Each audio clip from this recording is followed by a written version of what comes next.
토요일 새벽기도 나오신 성도님들을 예수님의 이름으로 환영하고 축복합니다. 오늘 하나님 말씀은 출애굽기서 7장 8절부터 25절 말씀으로서 바로의 정신병의 시작이라는 제목으로 전하도록 하겠습니다. 출애굽기서 7장 8절부터 25절입니다. 여호와께서 모세와 아론에게 말씀하여 이르시되 바로가 너희에게 이르기를 너희는 이적을 보이라 하거든 너는 아론에게 말하기를 너희 지팡이를 들어서 바로 앞에 던지라 하라. 그것이 뱀이 되리라. 모세와 아론이 바로에게 가서 여호와께서 명령하신 대로 행하여 아론이 바로와 그의 신하 앞에서 지팡이를 던지니 뱀이 된지라. 바로도 현인들과 마술사들을 부르매 그 애굽 요술사들도 그들의 요술로 그와 같이 행하되 각 사람이 지팡이를 던짐에 뱀이 되었으나 아론의 지팡이가 그들의 지팡이를 삼키니라. 그러나 바로의 마음이 완악하여 그들의 말을 듣지 아니하니 여호와의 말씀과 같더라. 여호와께서 모세에게 이르시되 바로의 마음이 완강하여 백성 보내기를 거절하는도다. 아침에 너는 바로에게로 가라. 보라, 그가 물 있는 곳으로 나오리니 너는 나일강가에서 서서 그를 맞으며 그 뱀 되었던 지팡이를 손에 잡고 그에게 이르기를 히브리 사람의 하나님 여호와께서 나를 왕에게 보내어 이르시되 내 백성을 보내라. 그러면 그들이 광야에서 나를 섬길 것이니라 하였으나 이제까지 네가 듣지 아니하도다. 여호와가 이같이 이르노니 네가 이로 말미암아 나를 여호와인 줄 알리라. 볼지어다 내가 내 손의 지팡이로 나일강을 치면 그것이 피로 변하고 나일강의 고기가 죽고 그 물에서 악취가 나리니 애굽 사람들이 그 강물 마시기를 싫어하리라 하라. 여호와께서 또 모세에게 이르시되 아론에게 명령하기를 네 지팡이를 잡고 네 팔을 애굽의 물들과 강들과 운하와 못과 모든 호수 위에 내밀라 하라. 그것들이 피가 되리니 애굽 온 땅과 나무 그릇과 돌 그릇 안에 모두 피가 있으리라.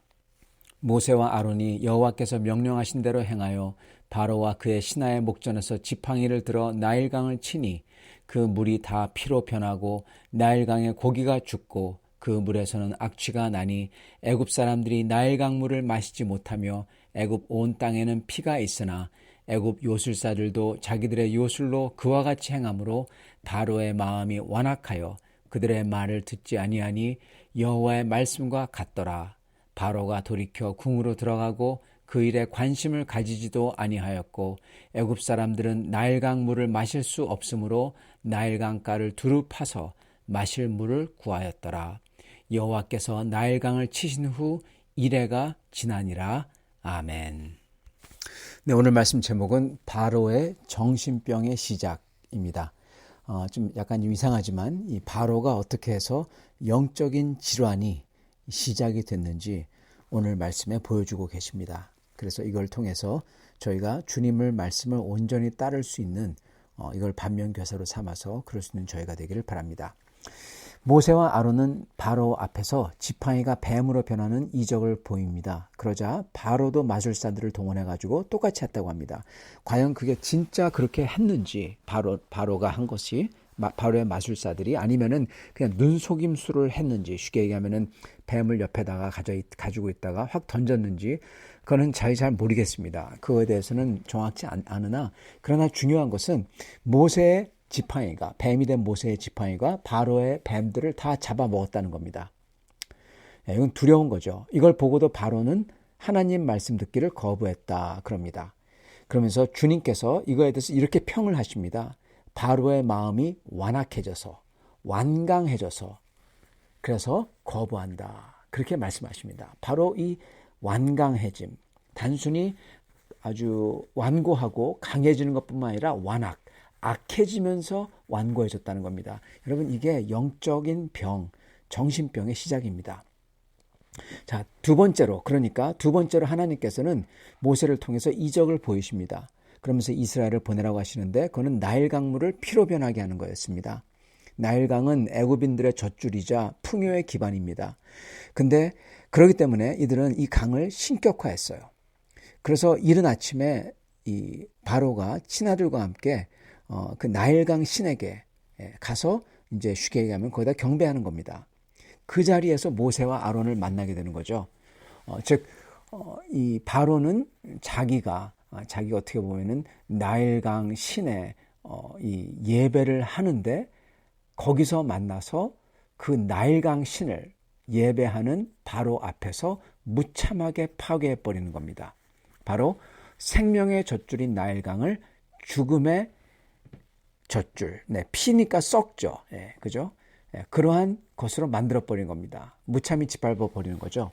그거를 바로 예배하는, 바로는 지금 그 나일강을 예배하러 왔는데 바로가 예배하는 그 신을 다 그렇게 박살을 내버리는 거예요. 정말 이거는 어떻게 보면은 두려운 거죠. 근데 신기한 것은 바로는 어떻게 합니까? 또다시 자기 요술사들을 불러서 하나님이 행한 것을 흉내내게 했다고 합니다.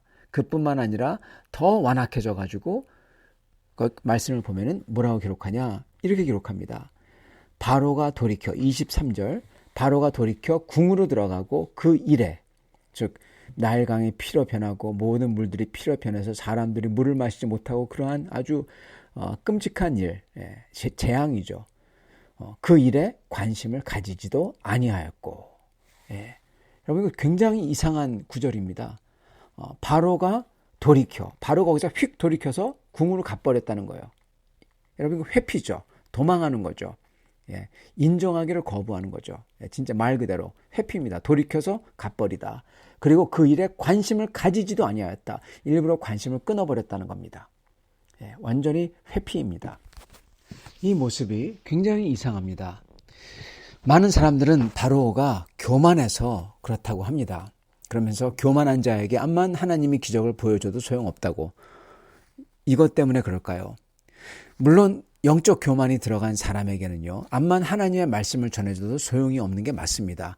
그런 사람들에게는, 영적으로 교만해진 사람에게는 영적 경험을 했다든지 은사를 받았다든지 그래가지고 자기가 다 안다고 생각하는 사람에게는 성경의 말씀을 보여줘도 성경의 권위도 자기 영적 경험 발 아래에 있어요.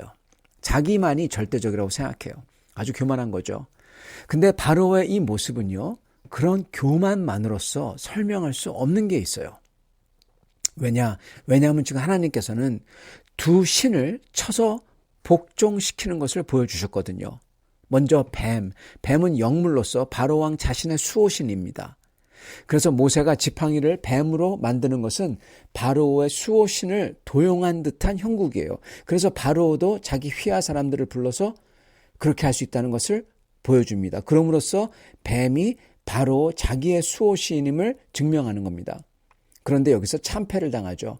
모세의 지팡이가, 뱀으로 변한 모세의 지팡이가 바로의 뱀들을 다 잡아먹어버리죠.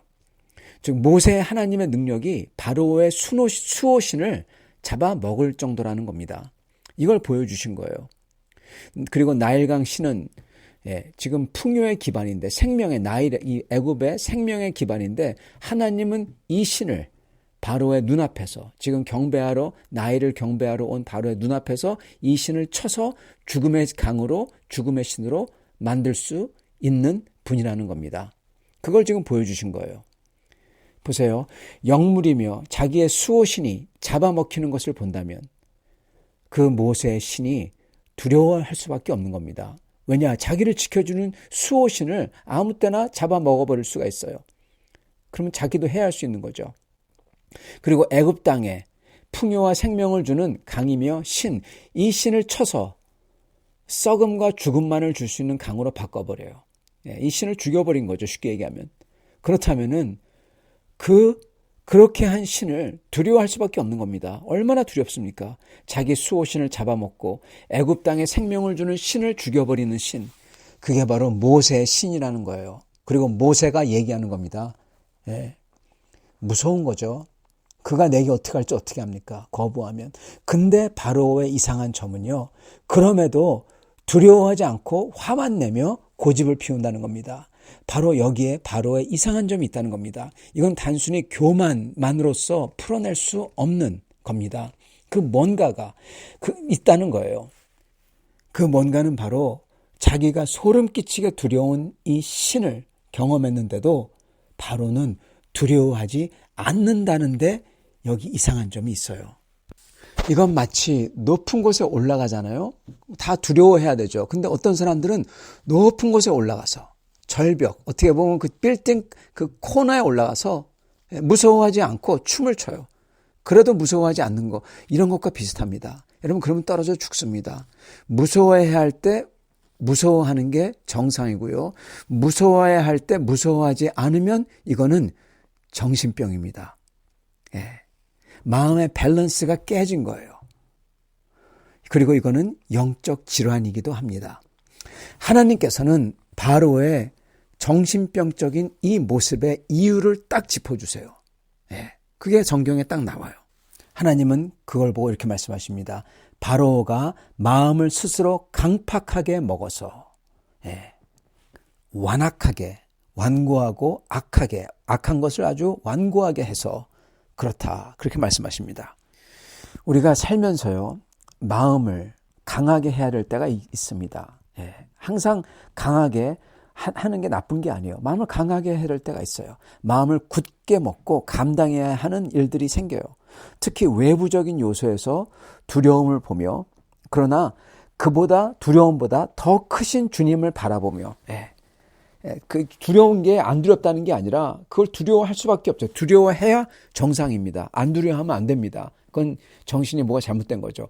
두려워해야 돼요. 그렇지만은 그 두려운 것보다도 더 크고 더 두려우신, 더 능력이 있으신 하나님을 바라보는 겁니다, 여러분.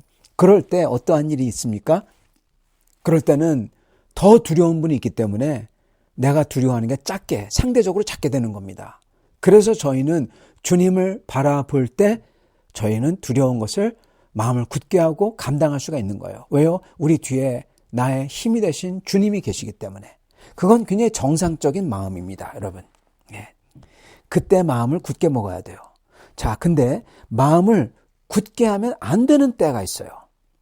그게 뭐냐? 이러한 모습은 거짓됨이 없는 마음입니다. 지극히 정상적이고 건강한 마음이에요. 거짓됨이 없기 때문에 진실되기에 그게 건강한 겁니다. 두려운 것을 보고 안 두렵다고 하면 그건 거짓된 거죠. 거짓말이죠. 그리고 그게 정신병의 시작입니다. 그렇지만은 두렵지만 더 두려우신 주님이 내 힘이 된 것을 보고 상대적으로 그것을 극복할 때 그건 진실된 겁니다.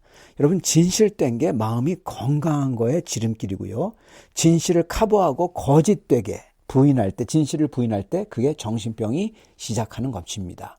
그래서 마음을 굳게 하면 안 되는 때가 있어요. 그게 언제냐? 그건 바로 진실을 대할 때입니다.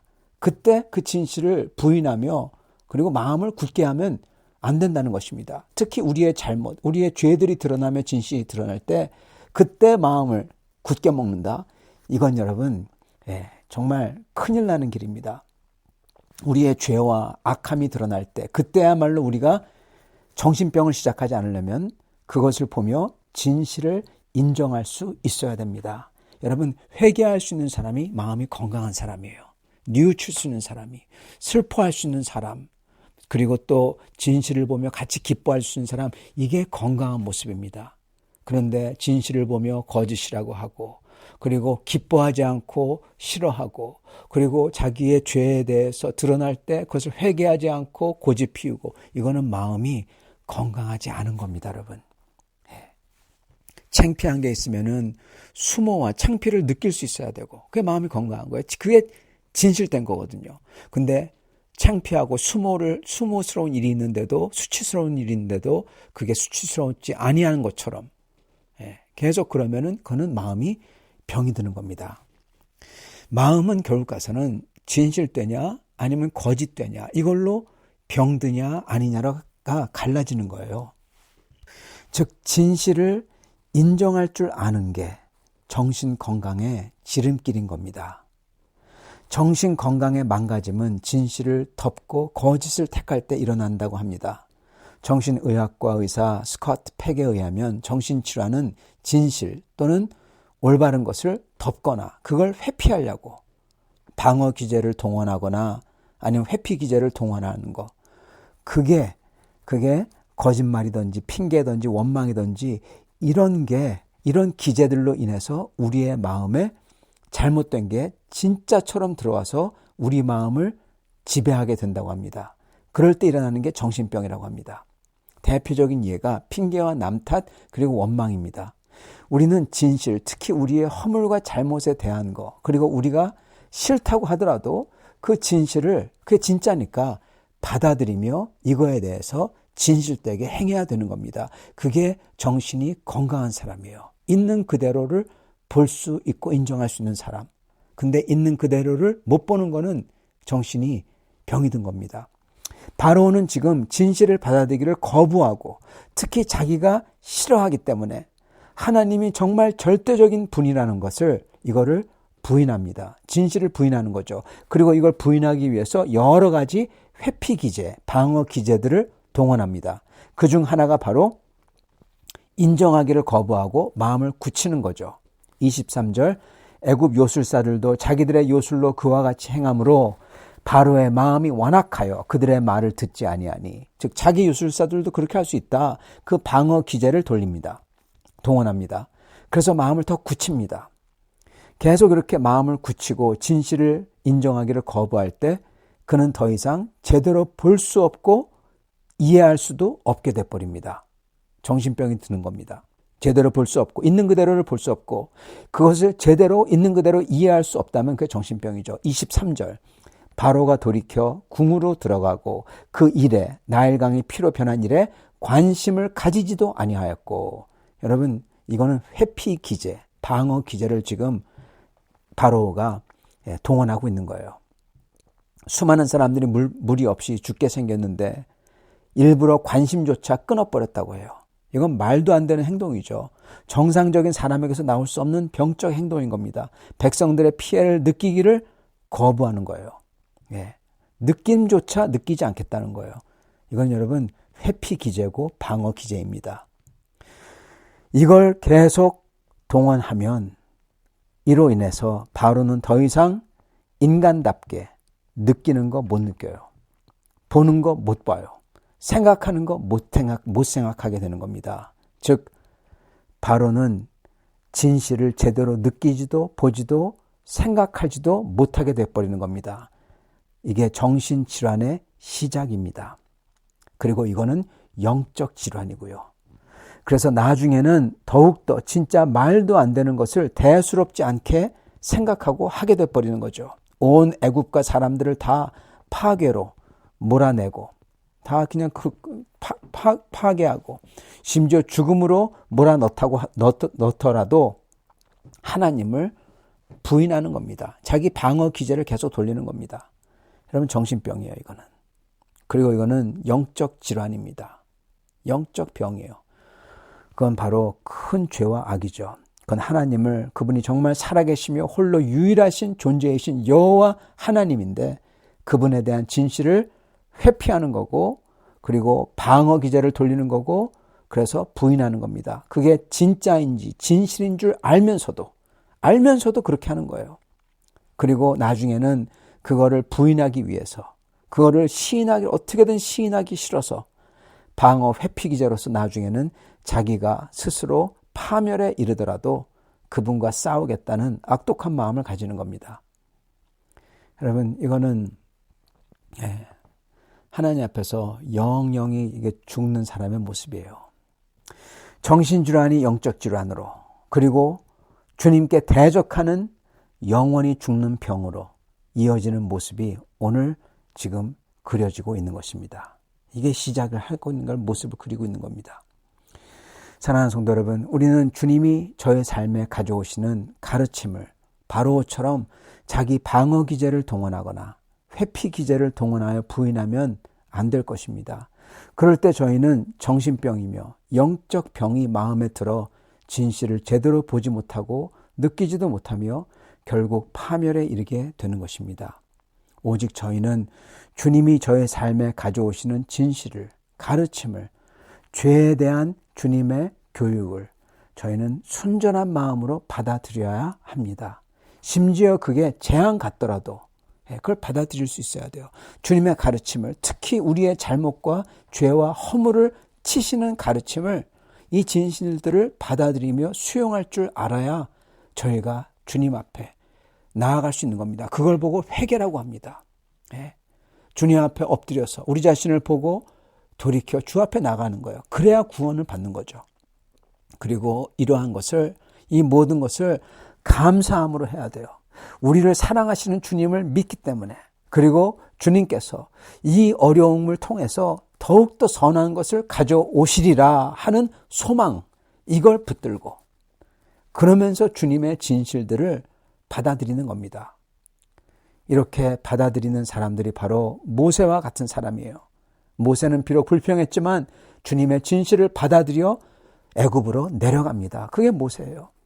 그게 구원받는 사람의 모습입니다. 회개할 줄 아는 사람, 돌이킬 줄 아는 사람, 진실을 받아들일 줄 아는 사람, 인정할 줄 아는 사람, 자기가 싫더라도 방어기자와 회피기자를 돌리지 아니하고 주님께 엎드려 주님을 따를 수 있는 사람. 그럼으로써 그러한 사람들은 진실됨을 볼 수 있고 알 수 있고 인도받을 수 있게 되는 겁니다. 즉 영생에 인도받을 수 있게 되는 거죠. 이러한 우리들이 다 될 수 있기를 간절히 축원합니다. 같이 기도하겠습니다. 주님, 감사와 찬양을 드립니다. 오늘 주님의 말씀을 통하여서 어떻게 바로가 그의 마음을 강팍하게 하여 굳어졌는지, 어떻게 하나님께서 그 주님의 그 바로의 수호신을 삼키며 그리고 나일강을 그 신을 삼키고 치시는지 보여주심으로써 하나님의 그 광대하심과 하나님의 능력을 보여주는데도 이를 피하고 회피하고 부인하고 거부하는 그 사람의 모습을 보여주심으로써 저희가 주 앞에서 어떻게 행하면 안 되는지, 그리고 어떻게 행해야 되는지 오늘 보여주시니 감사합니다. 오직 저희는 모세같이 주님을 믿고 주님의 말씀에 순종하여 따를 수 있는, 그래서 온전히 주님의 진실을 받아들이고 그거를 기쁨으로 감사함으로 소망으로 따를 수 있는 저희가 될 수 있도록 축복하여 주옵소서. 예수 그리스도 받들어 기도주옵나이다. 아멘.